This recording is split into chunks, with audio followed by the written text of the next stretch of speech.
Assalamualaikum warahmatullahi wabarakatuh. Perkenalkan, kami dari kelompok 11 akan mempresentasikan mengenai bisnis plan pembuatan selai pepaya. Dosen pengampu oleh Ibu Ika Buwana Januarti, MSc APT. Lalu kami dari kelompok 11 yang beranggotakan Ajeng Ariano Fikri, pembuatan selai pepaya, Anjar Vivi mencari jurnal dan editing video, Diajeng Prasasti pembuatan selai pepaya, Dian Wahyuning Tias mencari materi dan pembuatan PPT, saya sendiri Zuha Ilyunida mencari materi pembuatan PPT, presentator, dan upload video. Di sini saya akan menjelaskan yang pertama terlebih dahulu. Kita ketahui terlebih dahulu apa itu pepaya. Nah, buah pepaya tersebut memiliki efek gastroprotektif, antibakterial, laksatif, dan laktagogum yang khasiatnya telah terbukti secara ilmiah dari buah pepaya. Nah, buah pepaya ini juga tadinya memiliki kandungan laktagogum atau laktagogui. Nah, di situ adalah salah satu cara untuk meningkatkan laju sekresi dan produksi ASI pada ibu menyusui dan menjadi strategi untuk meningkatkan efektivitas pemberian ASI eksklusif. Nah, dari buah pepaya ini yaitu tadi manfaatnya meningkatkan produksi ASI. Nah, dengan mengonsumsi buah pepaya ini cara yang cukup mudah karena buah pepaya itu kan memang banyak dijual di pasar-pasar di Indonesia dengan harga yang terjangkau atau harga ekonomis. Nah, ciri dari buah pepaya tersebut adalah rasa yang manis dan segar sehingga dapat langsung dikonsumsi oleh ibu-ibu menyusui tanpa harus melalui pengolahan terlebih dahulu. Pepaya sangat dianjurkan untuk dikonsumsi penderita sembelit atau yang disebut sulit buang air besar karena kandungan seratnya dari buah pepaya ini sangat tinggi. Nah, di sini ada pun jurnal hubungan konsumsi buah pepaya dengan kejadian konstipasi pada ibu hamil di Puskesmas Rumbai Pesisir Pekanbaru. Nah, di sini ada pengaruh konstipasi pada ibu hamil sebelum dites atau pretest dengan mengonsumsi buah pepaya dan juga post-test atau sesudahnya. Nah, lalu di sini saya akan menjelaskan mengenai jeruk lemon. Nah, jeruk lemon sendiri itu sebenarnya dari kata jeruk sendiri dia memiliki varian yang beragam di mana kandungannya itu ada pektin, likopen, flavonoid, dan niacin.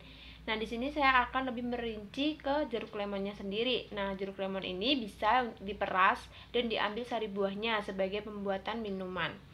Nah, dalam pengobatan tradisional, air dari perasan jeruk lemon tadi itu bisa ditambahkan ke dalam minuman teh untuk mengurangi demam, asam lambung, dan juga mengatasi mual muntah selama kehamilan pada ibu hamil. Selanjutnya, buah lemon ini juga memiliki sumber vitamin C. Nah, di mana buah ini juga mengandung zat gizi esensial lainnya seperti karbohidrat karena di dalamnya ada zat gula dan serat makanan, potasium, folat, kalsium, tiamin, niacin, vitamin B6, fosfor, magnesium, tembaga, riboflavin, asam patotenat, dan senyawa fitokimia. Nah, dari kulit jeruk lemon ini juga mengandung kandungan D-limonen dan vitamin C. D-limonen itu adalah suatu flavonoid yang terkandung di dalam kulit jeruk lemon. Nah, di sini ada dari hasil temuan jurnal untuk dilakukan uji normalitas, di mana ini ada perbandingan dari jeruk bali dan juga jeruk lemon mengenai pretest dan juga post-testnya. Nah, lalu di mana dengan menggunakan jeruk bali dan jeruk lemon itu memiliki perbedaan rata-rata untuk mengatasi mual muntah dengan dilakukan pre dan post pada ibu hamil dengan tabel berikut ini. Lalu saya akan menjelaskan mengenai ASI eksklusif. Nah, apa sih ASI eksklusif itu? Nah, ASI eksklusif itu sebenarnya adalah makanan tambahan dan minuman pendamping sejak bayi baru lahir hingga usia 6 bulan. Nah, dimana sebenarnya ASI itu boleh diberikan kepada bayi itu sesudah bayinya itu berusia 6 bulan. Karena sebelum 6 bulan bayi hanya berfokus kepada ASI eksklusif. Lalu pada pemberian ASI ini adalah bisa untuk mencegah kematian bayi dan balita dan masalah kekurangan gizi. Karena dalam ini adalah kematian bayi balita dapat diturunkan 13% dengan cara mengefektifkan ASI eksklusif. Lalu untuk ASI eksklusif ini adalah pada produksi ASI ada berbagai faktor. Salah satu faktor yang paling berpengaruh adalah faktor hormonal. Nah, di mana hormon prolaktin dan hormon oksitosin. Terus selanjutnya saya akan menjelaskan hormon prolaktin itu adalah hormon yang mempengaruhi produksi ASI-nya sendiri, sementara hormon oksitosin itu mempengaruhi dari pengeluaran ASI. Nah, untuk prolaktin berhubungan dengan nutrisi yang dikonsumsi oleh ibu selama menyusui. Semakin dia baik mengonsumsi nutrisi yang baik, maka dia akan meningkatkan jumlah produksi ASI-nya. Lalu hormon oksitosin itu berhubungan dengan rangsangan atau sebuah sentuhan. Semakin sering puting susu ibunya itu diisap oleh sang bayi, maka dia akan memperlancar proses dari pengeluaran ASI-nya. Nah, di sini ada jurnal ilmiah dari Kebidanan Imelda di mana pengaruh dari buah pepaya terhadap produksi ASI dilakukan oleh kelompok intervensi dan juga kelompok kontrol. Nah, itu hasilnya adalah cukup baik untuk produksi ASI dari pengaruh buah pepaya tersebut dengan nilainya adalah 0,003. Selanjutnya di sini saya akan menjelaskan mengenai dari pembuatan selai pepaya. Di sini ada resepnya sendiri. Nah, resepnya yang kami buat itu adalah 1/2 kilogram dari buah pepaya yang sudah matang, lalu 1 gelas gula putih, 1 buah jeruk lemon lokal atau bisa digantikan dengan 1 sendok makan cuka masak. Nah, di sini dari kelompok kami, kelompok 11, yaitu bahan yang perlu disiapkan ada pepaya dengan 500 gram sesuai dengan 1/2 kilogram, lalu gula 60 gram, dan menggunakan jeruk nipis 1 sendok kecil saja. Langkah-langkah dari pembuatannya adalah yang pertama, parut pepaya yang sudah dikupas, kemudian letakkan pada wajan anti lengket dan panaskan hingga air menyusut. Selanjutnya kedua, tambahkan gula putih dan kecilkan api agar tidak gosong. Kemudian aduk hingga kental, lalu bisa menambahkan perasan pada air jeruk lemon tadi atau menggunakan cuka masak. Setelah itu biarkan sampai kental sambil terus diaduk. Angkat dan masukkan wadah, jika sudah dingin boleh dimasukkan ke dalam kulkas. Nah, ini dari kelompok kami yang sudah dipraktekkan, yaitu step pertamanya tadi dari buah pepaya yang sudah disiapkan lalu dihancurkan menggunakan blender. Blender apa saja boleh yang ada di rumah oleh bunda-bunda di rumah. Lalu selanjutnya setelah sudah di blender jadi sampai halus seperti ini buah pepayanya. Selanjutnya step yang kedua, masak di api kecil. Jadi biar tidak mudah gosong. Lalu memasukkan semua gula dan juga jeruk nipis. Aduk perlahan memutar seperti arah jarum jam. Step yang ketiga, jika sudah seperti gambar di sini yang dia buah pepayanya sudah mengental ya, lalu bisa untuk dimatikan apinya. Nah, pastikan teksturnya itu sudah seperti selai ya, Bunda. Lalu untuk yang step yang keempat, jika selai pepayanya itu sudah dingin, Bunda bisa menyajikan di cup atau di toples yang Bunda sudah sediakan terlebih dahulu. Lalu yang step kelima, inilah hasil pepaya dari kelompok kami, itu sudah jadi ya Bunda, kami letakkan pada cup dan kita juga berikan label atau stiker seperti ini biar tampilannya itu lebih menarik untuk diperjualbelikan. Nah, ini bisa untuk dijadikan bisnis pada ibu rumah tangga di rumah. Nah, ini hasilnya dari kelompok kami, selai pepaya yang sudah diberikan kepada roti tawar dioleskan. Nah, ini pasti rasanya sangat nikmat. Lalu di sini saya akan menjelaskan mengenai kandungan dari kandungan nilai gizi dari buah pepaya sendiri. Nah, di sini banyak sekali untuk informasi nilai gizinya. Dia memiliki energi, lemak total, vitamin, karbohidrat, protein, dan juga natrium serta B-karoten, karoten total, air dan abu. Lalu untuk khasiat dari buah pepaya sendiri yaitu banyak sekali. Nah, di sini saya akan menjelaskan. Yang pertama ada meningkatkan kesehatan jantung, mengatasi peradangan, mengurangi resiko dari kanker, melancarkan pencernaan, dan dia karena untuk bisa mencegah atau menyembuhkan dari orang yang sembelit atau susah buang air besar.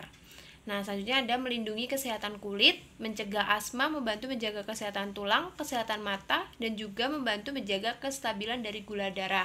Yang terakhir yaitu meningkatkan kekebalan tubuh atau imunitas. Selanjutnya di sini ada kandungan nilai gizi dari jeruk lemonnya sendiri. Nah, di sini banyak sekali, ada kalorinya, karbohidrat, air, protein, gula, serat, lemak, vitamin, dan juga kolin, kalsium, zat besi, magnesium, fosfor, kalium, sodium, seng atau zinc, tembaga, dan manganes dan selenium. Lalu di sini ada pun khasiat dari jeruk lemonnya sendiri. Nah, di sini yang pertama ada memperlancar pencernaan. kedua, merawat kesehatan mulut, ketiga, dapat sebagai penurun berat badan, keempat, mencegah kanker, kelima, mengatasi jerawat, keenam, meningkatkan produksi sel darah putih, ketujuh, mengatasi kemunculan stretch mark, dapat meningkatkan sistem kekebalan tubuh atau imunitas, dan dapat juga meredakan batuk serta pilek, lalu menghindari masalah pada tekanan darah. Nah, di sini ada pun kandungan dari nilai gizi gula pasirnya sendiri. Ternyata gula pasir itu memiliki kandungan yang ada energi, protein, lemak. Tetapi di sini protein dan lemak dia tidak ada memiliki kandungan, yaitu bernilai 0 gram. Tetapi gula pasir itu ada karbohidrat dari gula pasir, kalsium, fosfor, zat besi, vitamin A, vitamin B1 dan juga vitamin C. Tapi di sini untuk zat besi dan vitamin ini nilainya 0 ternyata di kandungan nilai gizi dari gula pasir. Lalu untuk khasiat dari gula pasir, nah di sini dia memiliki khasiat yaitu vitamin dan perasa, karena gula pasir bersifat dia sifatnya manis, jadi dia bisa untuk perasa oleh minuman ataupun makanan. Lalu meredakan nyeri saat haid, meredakan stres, meningkatkan fungsi otak, dan meningkatkan daya tahan tubuh. Nah, di sini ada pun jurnal ilmiah dari Kebidanan Imelda tahun 2020 yaitu mengenai pengaruh konsumsi buah pepaya terhadap peningkatan produksi ASI oleh ibu yang menyusui.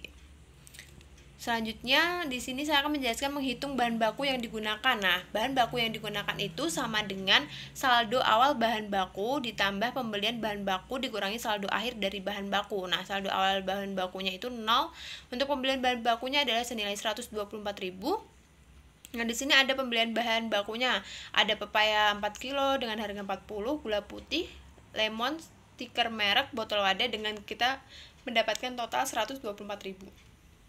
Lalu untuk saldo akhir bahan baku yaitu sama dengan bahan baku awal dikurangi dari penggunaan. Nah, di sini kita penggunaannya adalah 60.000. Jadi dikurangi dengan bahan baku awalnya tadi kita ada 124.000. Jadi hasilnya 64.000. Nah, dimana kita membikinnya itu untuk resep hanya untuk 10 bungkus saja.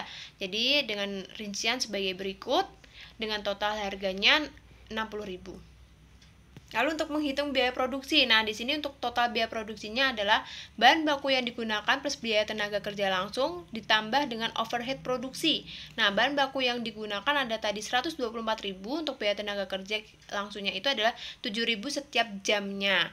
Overhead produksinya ada 13.000, totalnya 144.000. Lalu untuk menghitung biaya produksi. Nah, biaya produksi ini adalah total biaya produksi ditambah saldo awal persediaan barang dalam proses produksi dikurangi dengan saldo akhir persediaan barang dalam proses produksi. Dengan hasil adalah sebagai berikut. Total biaya produksi 154, saldo akhirnya adalah 64.000. Lalu untuk menghitung harga pokok penjualan HPP, yaitu biaya produksi ditambah persediaan barang awal sama dengan persediaan barang akhir. Jadi HPP-nya didapat oleh 14.000 ditambah 0 dikurangi dari 64.000. Jadi HPP selai pepaya adalah 80.000 per 10 pouch-nya atau cup-nya tadi. Nah, artinya satu pouch ini atau satu cup kita adalah dijual seharga 8.000. Tadi ini jadi HPP-nya 80.000 dibagi 10 karena kita menyediakan 10 bungkus cup. Lalu ini untuk kemasan produk kita sebenarnya seperti ini, tapi kita karena menggunakan cup terlebih dahulu. Terima kasih dari kelompok 11. Mohon maaf apabila ada salah kata. Saya ucapkan terima kasih. Wassalamualaikum warahmatullahi wabarakatuh.